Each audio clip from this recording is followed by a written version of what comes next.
Today I'm going to show you the process of making soap that I use at home in my kitchen.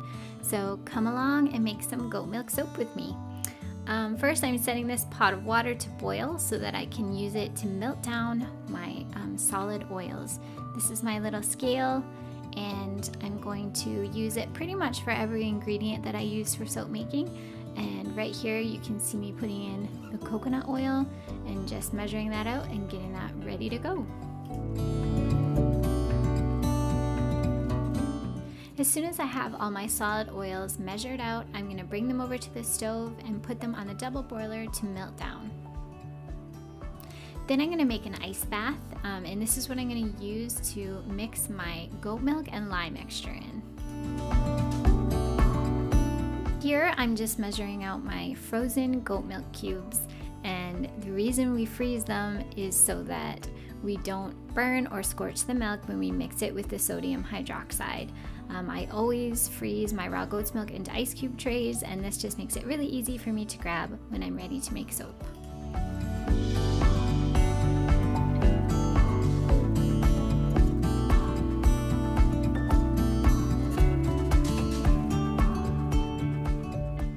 When I'm ready to start working with the sodium hydroxide, or a lot of people like to call it lye, I need to get all the safety equipment on, so gloves, goggles, because it is a chemical and it can cause severe burns.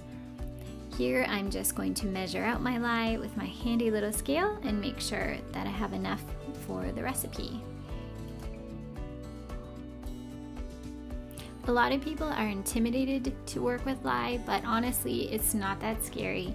As long as you're wearing your gloves and you've got your eyes protected, then don't be scared of it because you need it to make soap. That's what makes soap. But always just open a window and make sure that you have good ventilation too when you're using it. I like to pour it in 2 clumps. So I do 1 big clump and then I stir it in a little bit and let it sit.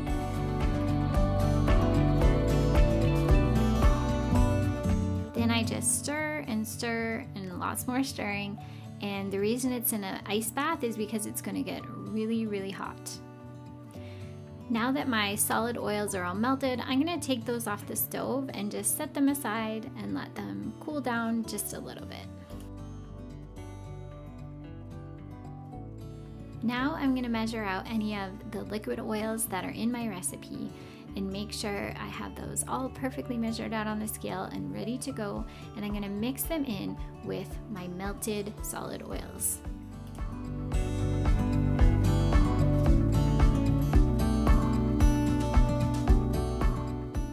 After I've got all the oils mixed together, now's when I take up my thermometer. I'm going to check the temperature of the oils, and I want it to be around 85 to 90 degrees, right in between there. It can be a little bit more or a little bit less.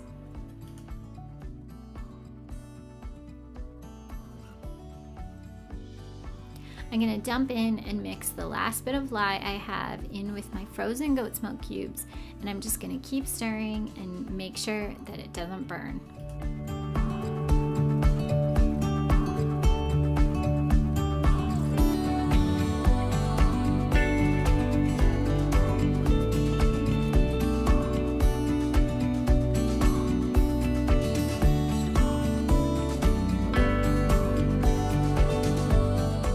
Once all your milk is melted down and all your lye is mixed in, then you can start taking the temperature and try to make sure that it's in the 60-degree range.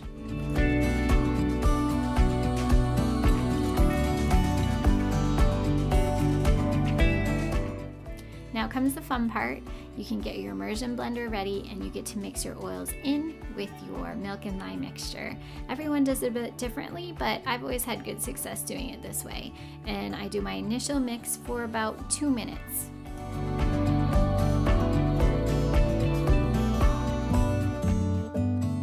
After you've been mixing for a few minutes, you'll notice that it gets a lot thicker and you'll start to see a little bit of a soap residue form on the top as you mix it around, and that means it's come to trace, which is good. It's soap now.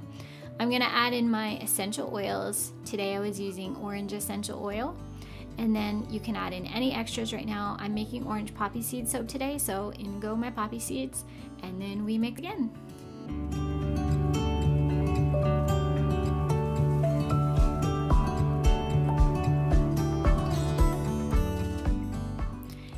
actually adding in a little bit of color as well. This is called mica powder, and it's a natural colorant, and I'm just gonna add that in and mix it straight into the mixture. Everyone does this part differently, but that's just what works for me. I had to scrape it down a little bit because it got stuck on the sides, but worked out good in the end. Now we pour our soap mixture into our molds. I'm using these big loaf style silicone molds here, and you want to make sure that your soap mixture is still nice and liquidy when you pour it in so that it's easy to get into the molds. Don't waste any of it, use every last drop, and make sure you do it fast.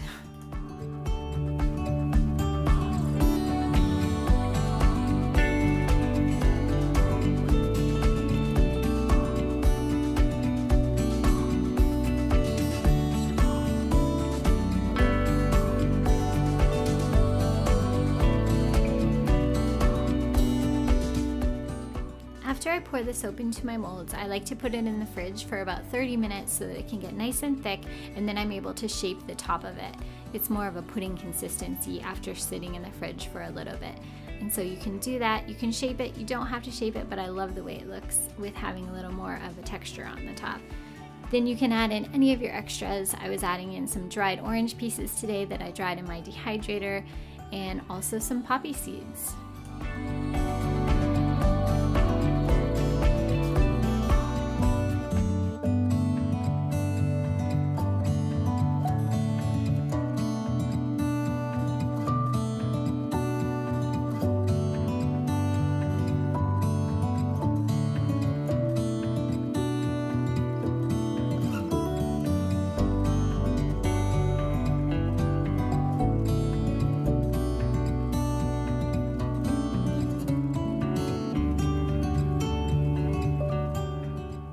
After you've shaped and decorated your soap loaves, then it's time to put them in the fridge and just leave them in the fridge for about 24 hours.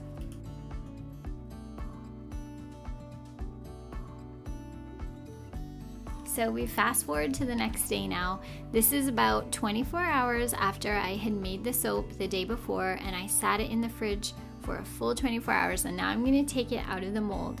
And you'll see it's like a big brick kind of block of soap. This is my favorite part.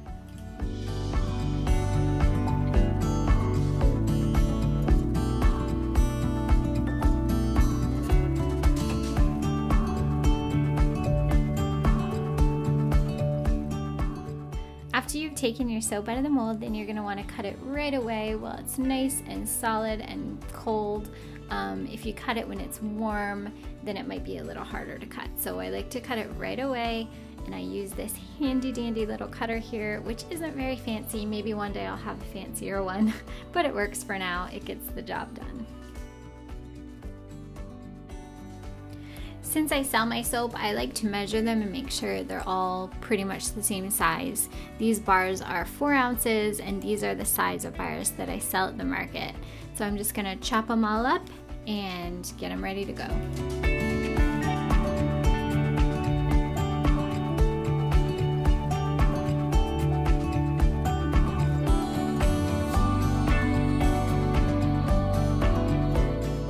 After they're done being cut up, the last thing that I do is spray a little bit of alcohol on the top of them. This just prevents them from getting a white ash on them as they cure.